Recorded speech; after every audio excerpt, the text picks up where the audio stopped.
యోగాలన్నీ వచ్చేసాయి అందులో, అవునా? లగ్న సంబంధ యోగాలు, రవి సంబంధ యోగాలు, ఆల్మోస్ట్ వచ్చాయి యోగాలు కదా. ధనయోగాలు కవర్ అయ్యాయి సార్. అది చార్ట్ అమ్మాయి దాంట్లో కాదు సార్, ఐఎఫ్ఎస్ అని ఒక ఎగ్జాంపుల్ చెప్పారు కదా, దాంట్లో వచ్చినాయి. దాంట్లో వచ్చాయి. అమ్మాయి దాంట్లో కూడా యోగాలు కనిపించాయి కదా. అవును సార్, అంటే మహాదశకు సంబంధించినవి. అదే ఎక్స్ప్లెనేషన్ అనాలిసిస్ అది ఎలా ఉంది మనం సెమిస్టర్ 1 లో చెప్పుకున్న చార్ట్? అది చాలా ఎక్సలెంట్ గా ఉంది సార్, బాగా ఉపయోగపడుతుంది కదా. చాలా సార్. ఇప్పుడు మనం నేర్చుకున్నది ఇంప్లిమెంట్ చేసినప్పుడు ఇంకా బాగా అర్థమవుతుంది అనమాట. ఇక కమింగ్ టు ద్రేక్కాణ, మనం ద్రేక్కాణ చెప్పుకుందాం. మరి ద్రేక్కాణ విషయానికి వచ్చేసరికి మనం ఏమనుకున్నాం, ద్రేక్కాణ చక్రాన్ని నిర్మించడం ఎలాగో సూత్రాలు నేర్చుకున్నాం కదా. రాశి చక్రంలో ఉన్నటువంటి ఒక రాశి 30 డిగ్రీల భాగాన్ని 3 భాగాలు చేస్తే కనుక ఒక్కొక్క ద్రేక్కాణం 0 నుంచి 10 డిగ్రీల చొప్పున, మొదటి ద్రేక్కాణం వచ్చేసి కర్మ ద్రేక్కాణం అని, అది నారదుడు అధిపతి అని. రెండో ద్రేక్కాణం వచ్చేసి భోగ ద్రేక్కాణం అని, అగస్త్యుడు అధిపతి అని. అలాగే మూడో ద్రేక్కాణం 20 డిగ్రీల నుంచి 30 డిగ్రీల వరకు ఉన్నది నాశ ద్రేక్కాణం అనుకున్నాం, అధిపతి వచ్చేసి దౌర్వాసుడు అని అనుకున్నాం. ఓకేనండి. ఇక ఈ ద్రేక్కాణంలో కూడా మళ్ళీ విభాగాలు చూసుకున్నాం మనం, అవునా? ద్రేక్కాణ చక్రం ఏ, ద్రేక్కాణ చక్రం బి, ద్రేక్కాణ చక్రం సి అని అనుకున్నాం. సో ద్రేక్కాణ చక్రం విభజించిన తర్వాత వచ్చినటువంటి గ్రహాలు ఉన్నటువంటి స్థితిని బట్టి రాశి చక్రంలో ఉన్న డిగ్రీల ఆధారంగా వాటిని ఏం చేసాం మనం, D3 ఏలో వేసుకున్నాం. అంటే 0 నుంచి 10 డిగ్రీల లోపు ఉన్న గ్రహాలన్నింటినీ ద్రేక్కాణ చక్రంలో ఎక్కడ ఉన్నాయో అవి ఏ అనే చార్ట్లో వేసుకున్నాం. అలాగే ద్రేక్కాణ చక్రం బి అనే దాంట్లో ఏం చేసాం, 10 నుంచి 20 డిగ్రీల మధ్యలో ద్రేక్కాణ చక్రంలో ఏ గ్రహాలు ఉన్నాయో వాటిని తీసుకొచ్చి D3బిలో వేసుకున్నాం. అలాగే 20 నుంచి 30 డిగ్రీల్లో ద్రేక్కాణ చక్రంలో ఏ గ్రహాలు ఉంటాయో వాటిని తీసుకొచ్చి దౌర్వా చక్రం అయినటువంటి D3సిలో వేసుకున్నాం. ఇక ఏ లగ్నంలో జన్మించినా సరే మొదటి ద్రేక్కాణంలో పుడితే ఆ ద్రేక్కాణం యొక్క లక్షణాన్ని బట్టి వ్యక్తికి కృషిశీలత ఉంటుంది అని చెప్పచ్చు. ఆ అధిదైవం నారదుడు ఎలా ఉంటారు, చక్కగా పరమార్థం ఏమిటి, నవ్వుతూ నవ్విస్తూ అందరితో కలివిడిగా మాట్లాడుతూ అవసరమైనకు మాట్లాడుతూ తన పనులు సాధించుకుంటాడు. అంటే మొదటి ద్రేక్కాణంలో పుట్టినటువంటి వ్యక్తి కూడా అలాంటి లక్షణాలు కలిగి ఉన్న వ్యక్తిగా చెప్పుకోవచ్చు. ఇక రెండో ద్రేక్కాణంలో పుడితే భోగ ద్రేక్కాణం కాబట్టి ఈ భోగాలు అనుభవించే వాడిలాగా సుఖజీవుడిగా ఉంటారని, అగస్త్యుడి వలె ఉంటారని రెండో ద్రేక్కాణంలో పుట్టిన వాళ్ళ గురించి చెప్పుకోవచ్చు. ఇక మూడో ద్రేక్కాణంలో పుడితే దూర్వాసన వల్లే ముక్కోపేయ ఉంటారని, చెడ్డ పేరు సాధించుకుంటారని, జీవితంలో ఎంత సాధించినా అకస్మాత్తుగా పతనం పడే అవకాశం ఉంటుందని ఈ విధంగా చెప్పుకోవచ్చు, లక్షణాలు చెప్పుకోవచ్చు ద్రేక్కాణ డిగ్రీలను బట్టి. ఇక మీకు అవి కూడా చెప్పాను నేను, ఏది పరివర్తన ఉత్తమ ద్రేక్కాణం, ఇంకా ఏం చెప్పాను, వర్గోత్తమ ఉత్తమ ద్రేక్కాణం అని చెప్పాను. ఇంకా ద్రేక్కాణంలో రకాలు కూడా చాలా రకాలుగా మనం చెప్పుకున్నాం. ఆయుధ ద్రేక్కాణం అవ్వచ్చు, లేకపోతే మృత్యు ద్రేక్కాణం, ఖర ద్రేక్కాణం, పక్షి ద్రేక్కాణం, ఇలా చాలా రకాలుగా మీకు నోట్స్ కూడా ఇచ్చినట్టు గుర్తు నాకు, అవునా అండి? అవును గురుగారు, చెప్పానా? ఒక నాలుగు వాటికి ఇచ్చాను గురుగారు నోట్స్. ఇక సమీర్ గారి కృషి ఎంత ఉందండి, మనందరం అభినందించాలి ఆయన్ని, అవునా? చక్కగా నోట్స్ అంతా ప్రిపేర్ చేసి మనకు అందిస్తున్నారండి సమీర్ గారు. నిజంగా ఎంత హెల్ప్ చేస్తున్నారంటే thank you so much group అందరి తరఫున సమీర్ గారు, మీకు పూర్తిగా గురుగారు థ్యాంక్స్ అందరూ కృతజ్ఞులు, అవునా కదా? అవును సార్, అవును. హెల్ప్ చేస్తున్నారు సమీర్ గారు. వారి నోట్స్ అప్పుడప్పుడు రెఫర్ చేస్తుంటే శుభ్రంగా మీరు చెప్పినవన్నీ గుర్తొస్తున్నాయి. అదే ఎంత చక్కగా రాస్తున్నారు, ప్రతి పాయింట్ మిస్ కాకుండా, చాలా సంతోషంగా ఉంది. ఇక చాలా హ్యాపీ థింగ్ ఏంటంటే మన గ్రూప్లో ఒక్కసారి భవానీ కిషోర్ గారికి కూడా అందరూ ఒక్కసారి క్లాప్స్ కొడతారా? భవానీ కిషోర్ గారు, నాకు తెలిసి భవానీ కిషోర్ గారు అసలు ఇంతవరకు ఒక్క క్లాస్ కూడా మిస్ కాలేదు వారు జాయిన్ అన్నప్పటి నుంచి, అవునా కదా? మీరు ఒక అడ్వాన్స్ క్లాస్ తీసుకోండి, లేదా ఒక సెమిస్టర్ 1 తీసుకోండి, లేదా గోల్డెన్ బ్యాచ్ తీసుకోండి, చాలా అటెంటివ్గా ఉన్నారండి భవానీ కిషోర్ గారు, బాగా నచ్చారు, అసలు ఏ క్లాసు మిస్ కావట్లేదు, అంతేనండి? Thank you sir. అట్లా ఉండాలి ఒక స్టూడెంట్, ఒక విద్యార్థి, అంత తృష్ణ, అంత కోరిక, అంత తపన ఉన్న వాళ్ళకి చాలా ఫాస్ట్గా జ్యోతిషం. ఇన్ఫ్యాక్ట్ నేను కూడా చాలా ఫాస్ట్గా నేర్చుకున్నా జ్యోతిషం. నిజం చెప్పాలంటే 2-3 ఇయర్స్లోనే మ్యాక్సిమం ఇన్పుట్స్, మ్యాక్సిమం లోతైన విషయాలని గ్రహించగలిగాను భగవంతుడి దయ వల్ల. నాకు అప్పుడు గురు మహాదశ ప్రారంభం ఏమిటో, గురుడిలో గురు అంతర్దశ అంతా కలిసి వచ్చింది. నా గురుడేమో కృత్తికా నక్షత్రం మీద ఉన్నారు. మరి కృత్తికా నక్షత్రం అంటే తెలుసా అండి? కృత్తికా నక్షత్రం అంటే ఏంటో తెలుసా? కృత్తికా సుబ్రహ్మణ్య నక్షత్రం స్వామి తెలుసా?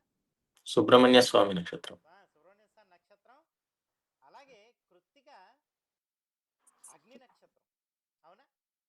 కృత్తిక అగ్ని నక్షత్రం అంటే ఎలా ఉంటుంది?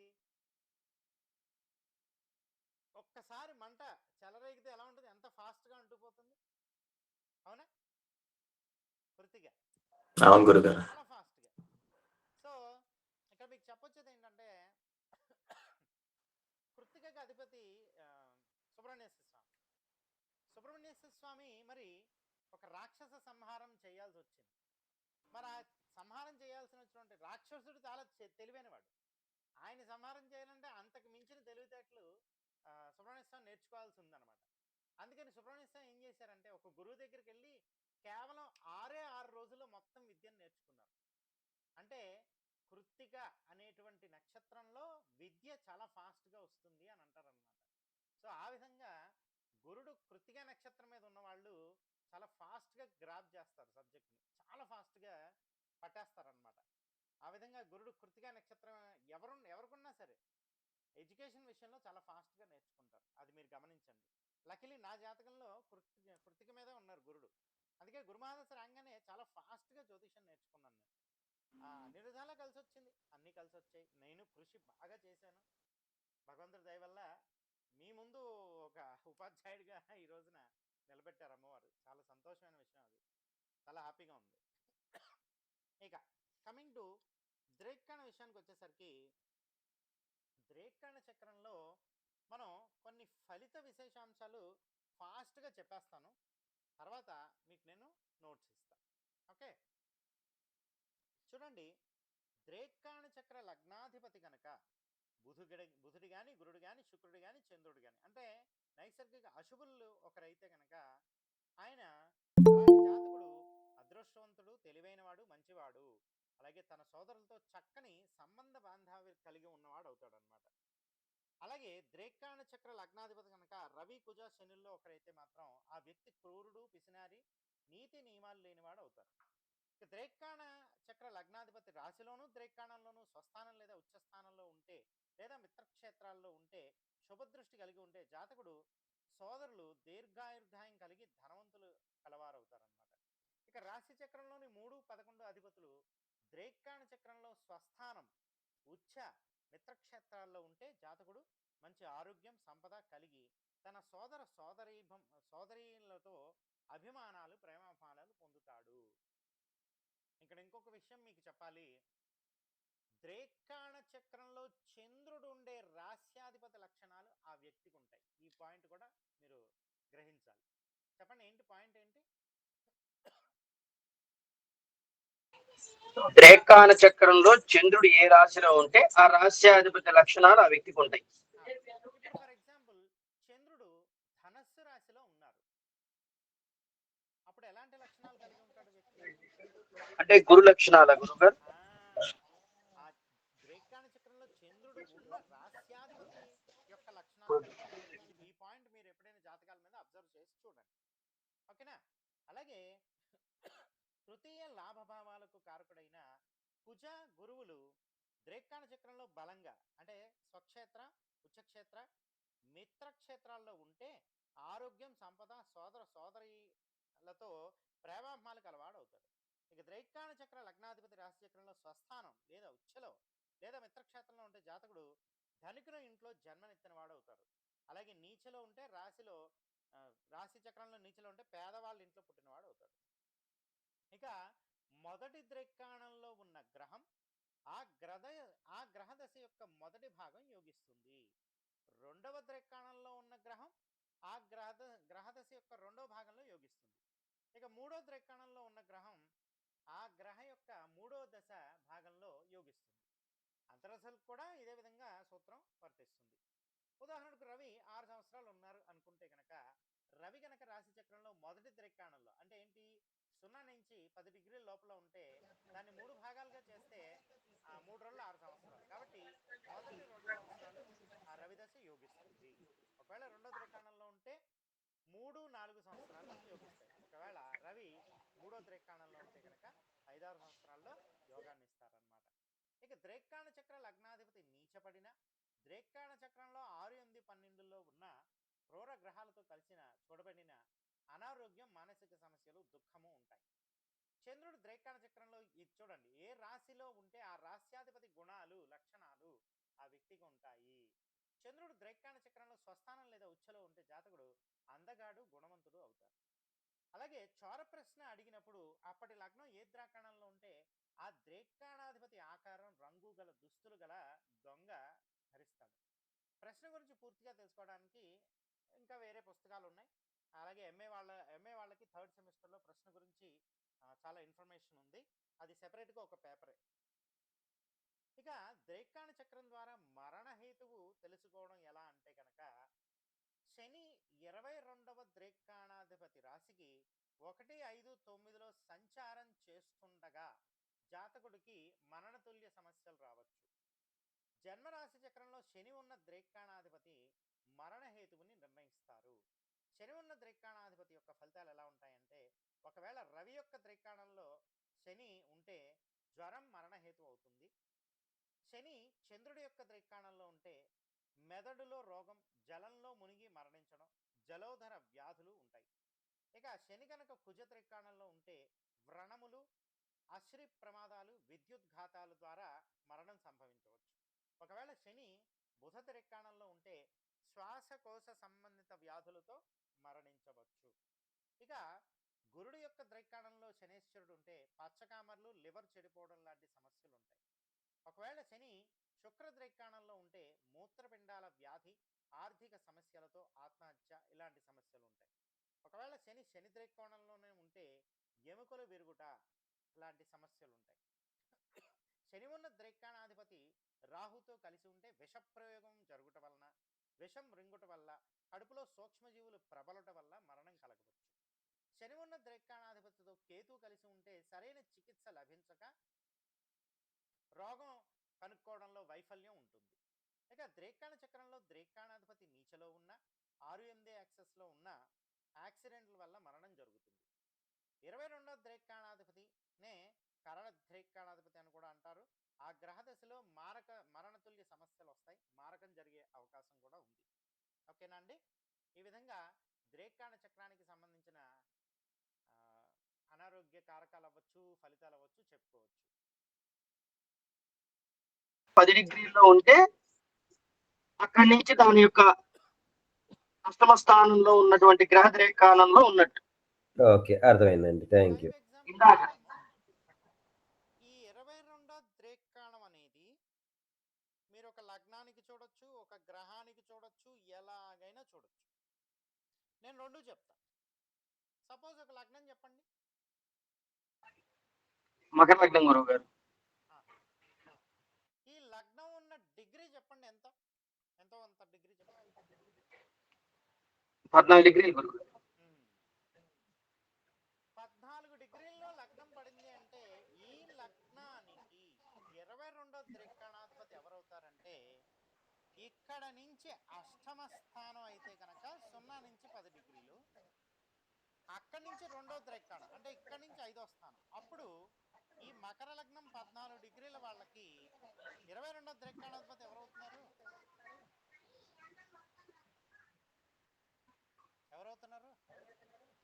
గురువు గారు. అర్థమైందా? ఇప్పుడు అర్థమైంది గురువు గారు. చెప్పండి, ఏదైనా గ్రహం చెప్పండి. శనీశ్వరులు గురువు గారు. శని ఎక్కడ ఉన్నారు? నాకు కుంభంలో ఉన్నారు గురువు గారు. ఎక్కడైనా ఉండండి, జస్ట్ ఎగ్జాంపుల్ చెప్పండి. ఇప్పుడు శనీశ్వరుడు ఉన్న డిగ్రీ ఎంత? శనీశ్వరుని డిగ్రీ ఇప్పుడే చెప్తాను గురువు గారు, ఒక్క నిమిషం. పర్లే ఏదో ఒక డిగ్రీ చెప్పండి. 10 డిగ్రీలు గురువు గారు కరెక్ట్ గా. 10 డిగ్రీ అంటే 10 డిగ్రీ దాటి ఏమన్నా కొన్ని సెకండ్లు మారారా? ఒక్క నిమిషం గురువు గారు చెప్తాను, చూస్తున్నాను.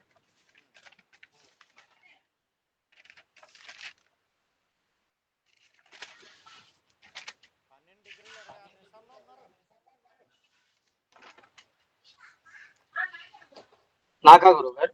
ఆ, అవును 12 గురుగారు, డిగ్రీలు 12 డిగ్రీల. 10 డిగ్రీలు అని చెప్తున్నారు.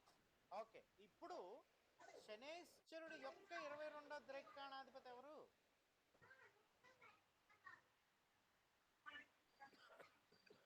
అష్టమం కన్యా శనేశ్వర్లే గురువు గారు. అదనమాట, ఇది గుర్తుపెట్టుకోండి. ఓకేనా, ఇది గుర్తుపెట్టుకోండి, అంతే, అంతమించి ఏం లేదు. ఓకేనా, అర్థమైందా? ఓకే, కాన్సెప్ట్ అర్థమైంది గురువు అర్థమైందా? గారు.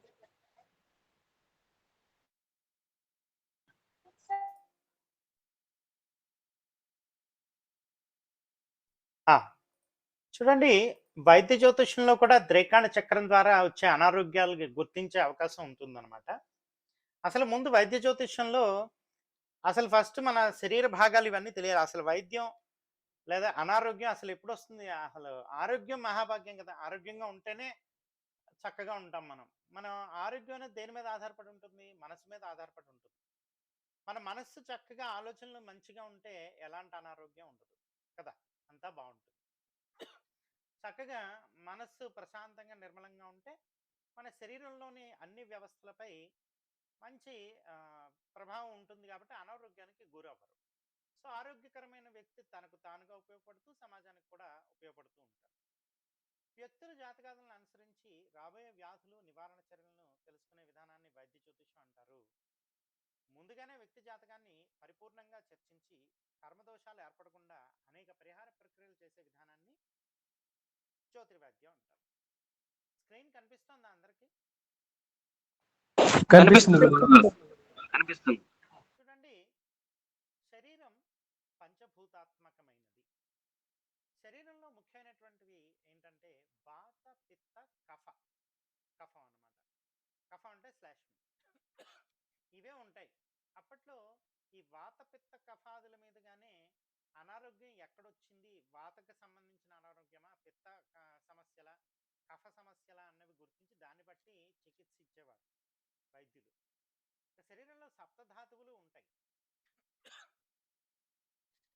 అంటే ఆయుర్వేదం ప్రకారం మానవ శరీరంలోని 7 ముఖ్యమైన కణజాలాలు, ధాతువులు, సప్తధాతువులు ఏంటవి? రసము, రక్తము, మాంసము, మేధస్సు, అస్థి, మజ్జ, శుక్రము. ఇక్కడ రసము అంటే ప్లాస్మా, అంటే లింఫ్ అన్నమాట. రక్తం, మాంసం అంటే కండరాలకు, మేధస్సు అంటే కొవ్వు, అస్థి అంటే ఎముకలు, మజ్జ అంటే ఎముకల మధ్యలో ఉండేటువంటి మజ్జ, అలాగే పునరుత్పత్తి ద్రవం. ఈ సప్తధాతువులతోటి నిండి ఉంటుంది మానవ శరీరం. ఇక ఇవి శరీరాన్ని నిర్మించి, పోషించి ఆరోగ్యంగా ఉంచడానికి అవసరం అవుతాయి. ఇక ఈ ధాతువుల క్రమం ఏంటంటే రసధాతువు వచ్చేసి ఆహారం నుండి తయారై పోషకాలను శరీరం అంతా రవాణా చేస్తుంది. ఇక రక్తధాతువు ఏం చేస్తుంది? జీవన శక్తిని అందిస్తుంది. మరి మాంసధాతువు కండరాల నిర్మాణానికి, కదలికలకు తోడ్పడుతుంది.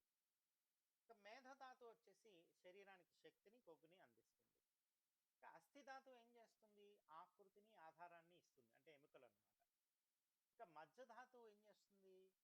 ఎముకల లోపల ఉండి ఎముకలకు, నరాలకు బలాన్ని చేకూరుస్తుంది అన్నమాట. ఎముకలకు మధ్యలో ఉండే మజ్జ. ఇక శుక్రధాతువు పునరుత్పత్తికి అవసరమైనదన్నమాట. అంటే వీర్యకణాలు అవ్వచ్చు, పునరుత్పత్తి ద్రవం అవ్వచ్చు, అలాగే ఈ ధాతువులు ఒకదాని తర్వాత ఒకటిగా ఏర్పడతాయి. ఆహారం రసంగా మారి, ఆ రసం రక్తంగా, ఆ రక్తం మాంసంగా, ఇలా రూపాంతరం చెందుతూ ఉంటుంది. ఇక్కడ వైద్య జ్యోతిషంలో ముఖ్యంగా శారీరక నిర్మాణ శాస్త్రం తెలుసుకోవాలి, అనాటమీ. శారీరక ధర్మశాస్త్రం, ఫిజియాలజీ. రోగ లక్షణ శాస్త్రం, పాథాలజీ. ఈ విషయాలు తెలుసుకోవాలి. ఇక అనాటమీ విషయానికి వచ్చేసరికి చూడండి, శరీరం ఈ అవయవాలు ఉంటాయి మానవ శరీరంలో. మెదడు, తర్వాత లంగ్స్, అలాగే ఆ కిందకు వస్తే హార్ట్, అక్కడ లివరు, ప్యాంక్రియాస్, అక్కడే స్టమక్, వెనక భాగంలో కిడ్నీస్, ఆ తర్వాత ఆ ఆహారం, తిన్న ఆహారం ఇంటెస్టైన్, స్మాల్ ఇంటెస్టైన్స్ అన్నమాట.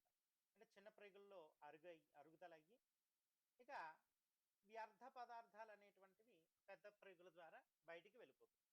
అలాగే మనం తిన్నటువంటి ద్రవాలన్నీ కూడా కిడ్నీస్లో ఫిల్టర్ అయ్యి మూత్ర మూత్ర విసర్జక క్రియల ద్వారా బయటికి వెళ్ళిపోతాయి. వేస్టేజ్ వాటర్ అవ్వచ్చు, వేస్టేజ్ ఫుడ్ అవ్వచ్చు. ఇక్కడ చూడండి, బ్రెయిన్, అలాగే హార్ట్, స్టమక్, థైరాయిడ్ గ్రంథి, లంగ్స్, లివరు, ప్యాంక్రియాస్, కిడ్నీస్, అలాగే లార్జ్ ఇంటెస్టైన్, బ్లాడర్స్. ఈ విధంగా శరీర ఫిజియాలజీ అనేది ఉంటుంది, శరీర ధర్మశాస్త్రం. ఇక ప్యాథాలజీ అంటే రోగ లక్షణాన్ని నిర్ధారించడం అన్నమాట. వాత సంబంధిత, పిత్త సంబంధిత లేదా కఫ సంబంధిత సమస్యల అన్నవి. ఇక శరీర ధర్మశాస్త్రం ఫిజియాలజీ ప్రకారం చూడండి, ఎన్ని రకాల సిస్టమ్స్ ఉన్నాయో చూడండి. డైజెస్టివ్ సిస్టమ్ ఉంది, muscular system, lymphatic system, endocrine system, nervous system, skeletal system, male reproductive system, female reproductive system, respiratory system, excretory system and circulatory system. ఇలా ఫిజియాలజీలో ఇన్ని రకాలటువంటి సిస్టమ్స్ ఉన్నాయి. ఇక్కడ చూడండి, స్కెలెటల్ సిస్టమ్ అంటే ఏంటి? అస్థిపంజర వ్యవస్థ. మన శరీర భాగంలో ఉండే అస్థిపంజర వ్యవస్థ ఎలా ఉందో చూడండి. మెదడు నుంచి కాళ్ళ వరకు అన్ని భాగాలు చూడండి. కటి భాగం దగ్గర ఎలా ఉందో చూడండి, లంగ్స్కి ముందు ఎలా ఉందో చూడండి, చేతులు ఎలా ఉన్నాయి, ఇవన్నీ కూడా స్కెలెటల్ సిస్టమ్. ఇక రెస్పిరేటరీ సిస్టమ్, శ్వాసకోశ వ్యవస్థ. ఇది చూడండి, మన గాలి పీల్చుకునేటువంటి వ్యవస్థ అంతా కూడా లంగ్స్ దగ్గర ఎలా పనిచేస్తుంది అన్నది రెస్పిరేటరీ సిస్టమ్ తెలియజేస్తుంది.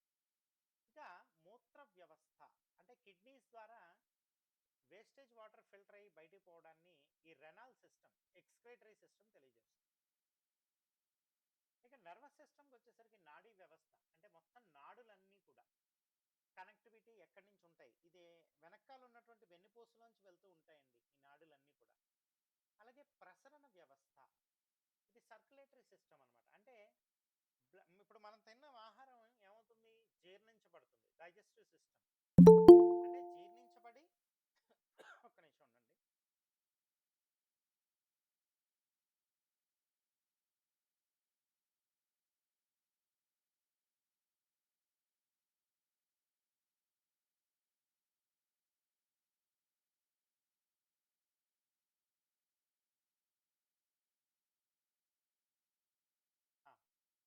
కనిపిస్తుంది కదండి? కనిపిస్తుంది గురుగారు. మనం తిన్నటువంటి ఆహారం జీర్ణమయ్యి అది శక్తిగా మారి అది బ్లడ్గా మారి అదేం చేస్తుంది? హార్ట్లోకి పంప్ చేస్తుంది. హార్ట్లో 2 వాల్వ్స్ ఉంటాయి. ఒక వాల్వ్ ఏమో ఆ శరీరానికి కావాల్సినవంతా ఫిల్టర్ చేసుకుని ఆ మిగతా బ్లడ్ అంతా మొత్తం ప్రసరణ వ్యవస్థ ద్వారా, సర్క్యులేటరీ సిస్టమ్ ద్వారా బ్రెయిన్ సెల్స్కి, కాళ్ళ దగ్గరికి, చేతులకి, అన్ని రకాల బాడీల్లోకి పంపిస్తూ ఉంటుంది బ్లడ్. అలా బ్లడ్ సర్క్యులేట్ అవుతున్నప్పుడే కదా మనం యాక్టివేషన్లో ఉంటాం, అవునా? మన బ్రెయిన్లో సెల్స్ పనిచేస్తాయి, చూడగలం, మాట్లాడగలం, వినగలం, పీల్చగలం, చేతులు కదపగలం. ఇదంతా ప్రసరణ వ్యవస్థ అన్నమాట. ఇక రోగ నిరోధక శక్తి వ్యవస్థ, ఇమ్యూన్ సిస్టమ్ అన్నమాట. ఇదేంటి? మనకి ఎనర్జీని ఇస్తుంది కదా. అలాగే మన బాడీ ఎనర్జెటిక్గా ఉండాలంటే కండరాల బలం ఉండాలి. సో మస్కులర్ సిస్టమ్, కండరాల వ్యవస్థ. ఈ విధంగా వివిధ వ్యవస్థలు ఉన్నాయి బాడీలో, మన శరీరంలో. చూడండి, skeletal system, respiratory system, renal system, nervous system, circulatory system, digestive system, అలాగే immune system, musculature system. So ఇక్కడ ఎక్స్క్రీటరీ సిస్టమ్ విషయానికి వచ్చేసరికి చూడండి, విసర్జక వ్యవస్థ. ఇది కిడ్నీస్ నుంచి మనం తాగినటువంటి ద్రవ పదార్థాలన్నీ కూడా ఫిల్టర్ అయ్యి శరీరానికి కావాల్సినటువంటి మినరల్స్ అన్నీ కూడా వెళ్తాయి. వేస్టేజ్ మాత్రం మూత్రనాళాల ద్వారా, యూరిన్ ద్వారా బయటికి వెళ్ళిపోతుంది. గాల్ బ్లాడర్ ద్వారా. గాల్ బ్లాడర్ ఇది అదేంటది? మూత్రాశయం బ్లాడర్, దాన్ని ఏమంటారు? మూత్రనాళం, యూరినరీ బ్లాడర్. Urinary bladder. అక్కడ ద్వారా వేస్టేజ్ వాటర్ అంతా బయటికి వెళ్ళిపోతుంది. మన అందుకే ఎక్స్క్రీటరీ సిస్టంలో చూడండి, ఎప్పుడు కూడా మనం బలవంత పెట్టకూడదు. వస్తున్నా ఆపుకోకూడదు, వెంటనే వదిలేయాలి. లేదంటే ఎక్కువసేపు వ్యర్థ పదార్థాలు మన బాడీలో ఉంటే ఏమవుతుందంటే అది రివర్స్ తంతూ ఉంటాయి అనమాట, మలినం అవుతూ ఉంటుంది బాడీ. అందుకే మూత్రం వచ్చినా మలం వచ్చినా వెంటనే వెళ్ళిపోయి ఫస్ట్ అది ఎక్స్క్రీట్ చేసేయాలి, ఓకేనా? లేదంటే అనారోగ్యం ఎక్కువైపోతుంది. అలాగే ఈ విసర్జక వ్యవస్థలోనే మలానికి సంబంధించిన విసర్జక వ్యవస్థ కూడా ఉంటుంది. ఇక ఇంటర్నల్గా ఉండే ఆర్గాన్స్ ఒక్కసారి చూడండి. మనకి హార్ట్ ఉంటుంది, లంగ్స్ ఉంటాయి, లివర్ ఉంటుంది, బ్లాడర్ ఉంటుంది, గాల్ బ్లాడర్ ఉంటుంది, స్ప్లీన్ ఉంటుంది, అలాగే లార్జ్ ఇంటెస్టైన్, స్మాల్ ఇంటెస్టైన్, అలాగే గాల్ బ్లాడర్, అలాగే ప్యాంక్రియాస్, స్టమక్, కిడ్నీస్, యూటెరస్. ఇలా ఈ విధమైనటువంటి వ్యవస్థ ఉంటుంది ఇంటర్నల్ ఆర్గాన్స్లో. అలాగే ఎముకలు, కండరాలు అనేటువంటివి, ఈ కండరాలన్నీ కూడా ఎముకలు కండరాలు కలిసి మనకి ఈ వ్యవస్థ ద్వారా మనకి శరీరం ఫామ్ అవుతుంది, బాడీ. ఇక ఇంకా ఆర్గాన్స్ చూసినట్లయితే కనుక బ్లడ్ వెజల్స్ ఉంటాయి, ఐ కాంటాక్ట్స్, కళ్ళు, అలాగే జాయింట్స్, అలాగే ప్రోస్టేట్ గ్రంథి, అలాగే ఇమ్యూన్ సిస్టమ్, థైరాయిడ్, ఇవన్నీ గ్రంథులు యాక్చువల్లీ, మస్కులర్ సిస్టమ్, అలాగే బ్రెయిన్, అలాగే టూత్, ఇయర్, స్కిన్, లింఫనడస్. ఇట్లా ఈ విధంగా ఆర్గాన్స్ ఉంటాయి లోపల. అసలు ఈ ఆర్గాన్స్ అన్ని పనిచేయడానికి మనకి ఏంటి ముఖ్యం? సెన్స్ ఆర్గాన్స్ ముఖ్యం. అంటే ఏంటి? ఇంద్రియాలు అన్నమాట. మానవ శరీరంలో జ్ఞానాన్ని గ్రహించే అవయవాలు, వీటినే జ్ఞానేంద్రియాలు అంటారు. ఏవేంటవి? 5 ఇంద్రియాలు, జ్ఞానేంద్రియాలు. అవి కళ్ళు, చెవులు, ముక్కు, నాలుక, చర్మం. ఇవన్నీ కూడా ఇవి బ్రెయిన్కి పంపిస్తూ ఉంటాయి, సిగ్నల్స్ పంపిస్తూ ఉంటాయి. కళ్ళేమో చక్షువులు చూడడం ద్వారా, దృష్టి ద్వారా, శ్రోత్రాలు చెవులు వినడం ద్వారా శ్రవణం, అలాగే వాసన చూడడం ఘ్రాణము, ముక్కు ద్వారా ఘ్రాణం వాసన చూడడం, ఇక రుచి చూడడం నాలుగు ద్వారా రసనం అన్నమాట. ఇక స్పర్శ చర్మం, ఓకే, అది స్పర్శ ద్వారా ఉష్ణోగ్రతని గ్రహించడం. ఈ విధమైనటువంటి అన్ని వ్యవస్థలు కూడా ఇంద్రియాలు, ఇవే సెన్స్ ఆర్గాన్స్. ఇవి బాహ్య ప్రపంచాన్ని అర్థం చేసుకోవడానికి, అనుభూతి చెందడానికి సహాయపడతాయి. భారతీయ తత్వశాస్త్రంలో వీటిని సూక్ష్మ శరీరం యొక్క ముఖ్య భాగాలుగా పరిగణిస్తారు. అదే కాకుండా హార్మోన్ సిస్టమ్స్ కూడా ఉంది. రకరకాల హార్మోన్ సిస్టమ్స్ ఉన్నాయి, బ్రెయిన్ నుంచి కాళ్ళ వరకు కూడా. ఇందులో hypothalamus, Peniel gland, pituitary gland, thyroid and parathyroid, thymus, liver, stomach, adrenal, pancreas, kidneys, ovary, placenta, అలాగే టెస్ట్, యూటెరస్, ఈ విధమైనటువంటి హార్మోన్ వ్యవస్థలు అన్నీ కూడా ఉన్నాయి మన శరీరంలో. ఇక వివిధ వ్యవస్థలకు సంబంధించినటువంటి మెడిసిన్స్ లేకపోతే డాక్టర్స్ని ఏమంటారంటే కార్డియాలజిస్ట్ అంటే బ్రెయిన్కి సంబంధించి, కార్డియాలజిస్ట్ అంటే హార్ట్కి సంబంధించి, న్యూరాలజిస్ట్ అంటే బ్రెయిన్లో ఈ న్యూరాన్ సంబంధించి, నరాలకు సంబంధించి, గైనకాలజీ ఇది వచ్చేసి గైనకి సంబంధించినవి, ఆర్థోపెడి ఎముకలకు సంబంధించి, మజ్జలకు సంబంధించి, గ్యాస్ట్రో ఎంట్రియాలజిస్ట్ అంటే జీర్ణ వ్యవస్థకు సంబంధించి, స్టమటాలజీ ఇది దంతాలకు సంబంధించి, ఆంకాలజీ అంటే అది ఏంటంటే క్యాన్సర్ సార్, క్యాన్సర్.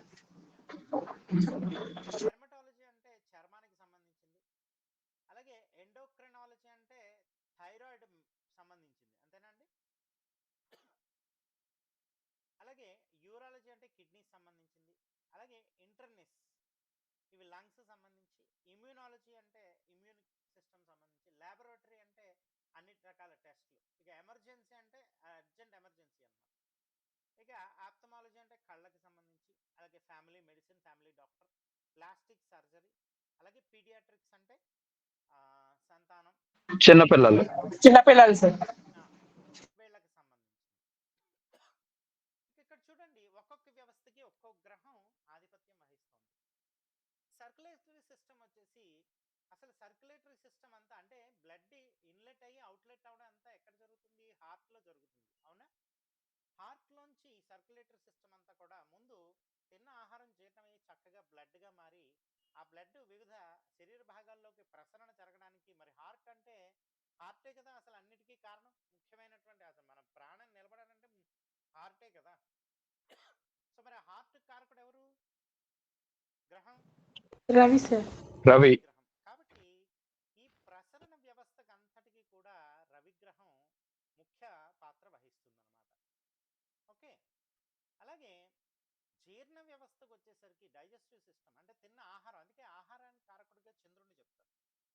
ఈ చంద్రుడు ఆహారానికి కారకుడు. ఈ ఆహారమైనా భుజించడమైనా అందులో మరి ఆహారం మరి అరగాలంటే అక్కడ వాటర్ కూడా ఉండాలి, అవునా? స్టమక్ లో వాటర్ ఉంటేనే ఆహారం అరుగుతుంది, అవునా?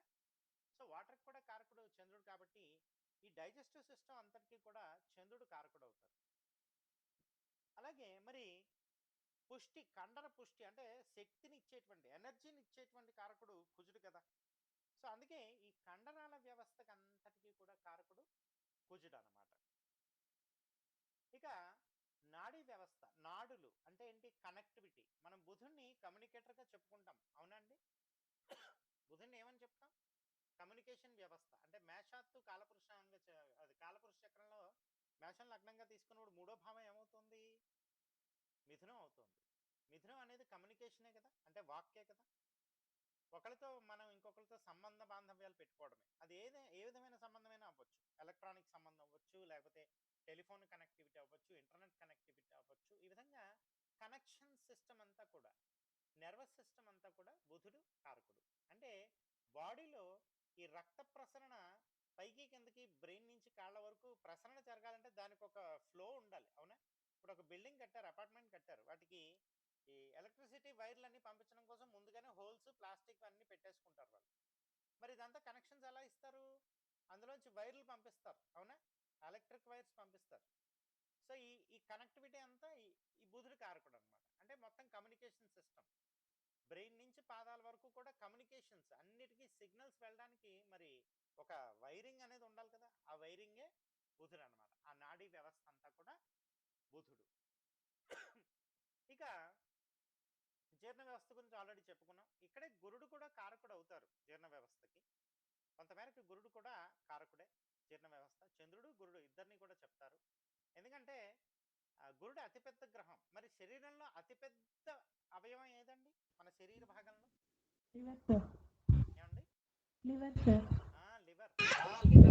శరీరంలో ఉండే మొత్తం శరీర భాగాల్లో చాలా పెద్దగా ఉండేటువంటి భాగం లివర్. మరి గురుగ్రహం పెద్ద గ్రహం కాబట్టి ఆ లివర్ని గురుగ్రహంతో పోలుస్తారనమాట. అందుకే గురుగ్రహం పాడైతే ఏ సమస్యలు వస్తాయి బాడీలో? లివర్ సంబంధిత బాధలు వస్తాయి, అంతేనండి? ఇక గురుడు మరి జీవకారకుడు కూడా. అసలు పుట్టుకకే కారణం గురుడు, అవునండి?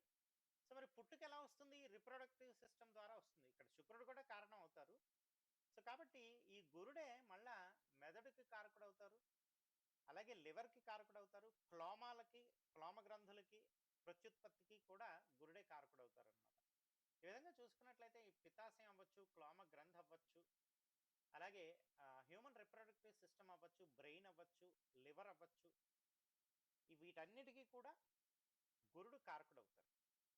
ఇక హార్మోన్ సిస్టమ్ అంటే మనసులో కలిగేటువంటి భావనలు, స్పందనలు, ప్రేమ, అనురాగం, శృంగారం, ఇలాంటివన్నీ మానసిక స్పందనలకి, ఆకర్షణలకి కారకుడు ఎవరవుతారండి? ఏ గ్రహం? శుక్రుడు అనమాట. శుక్రుడు ఇలాంటి ఆకర్షణలు ఇస్తారనమాట. అలాగే అన్ని రకాల విసర్జక వ్యవస్థలకి కూడా కారకుడు శనైశ్వరుడు. సో అందుకే మన బాడీలో జరిగేటువంటి ఎక్స్క్రిటరీ సిస్టమ్ అంతటికీ కూడా ఏ గ్రహం కారకం వర్తిస్తుందండి? శని భగవానుడు సార్. అంటే ఒక మూత్రం బయటికి పోవాలన్నా, ఒక మలం బయటికి పోవాలన్నా శని భగవానుడు చక్కగా పనిచేస్తేనే మన శరీరంలో అలాంటి వ్యవస్థల్లో ఇబ్బందులు రావు. ఒకవేళ ఆ వ్యవస్థలకు ఇబ్బందులు వచ్చాయి అంటే మన జాతకంలో ఏది బాగున్నట్టు?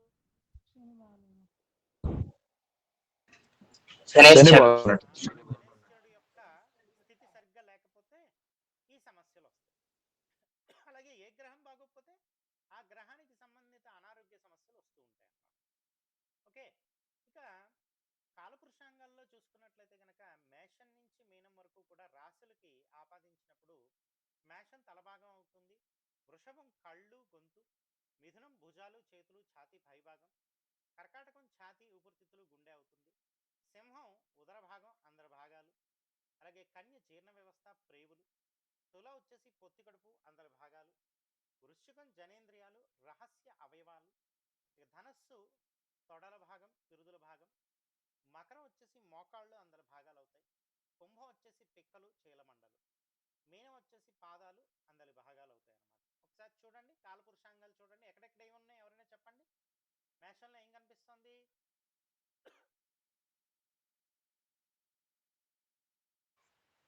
మెదడు గురువు గారు. వృషభంలో ఏం కనిపిస్తుందమ్మా? నేత్రాలు, గొంతు. మిథునంలో భుజాలు గురువు గారు. మెడ. భుజాలు, కర్ర. కర్కాటకంలో గుండె, ఊపిరితిత్తులు. ఊపిరితిత్తులు కర్కాటకంలో వస్తాయి. గుండె ఈ కర్కాటకం సింహం రెండిట్లోనూ వస్తాయి. ఓకే. ఇక సింహంలో సింహంలో గుండె, లివర్ ఉన్నట్టుంది. లివర్, పెద్ద జీర్ణ వ్యవస్థ అంతా వస్తుంది. జీర్ణ వ్యవస్థ. ప్రేగు. కన్యలో కూడా అదే విధంగా ఉంది. కన్యలో కూడా అవే వస్తాయి. ఇక తులలో ఏమొస్తుంది? కిడ్నీస్ వస్తాయి సార్. పొట్ట భాగం. పొత్తి కడుపు.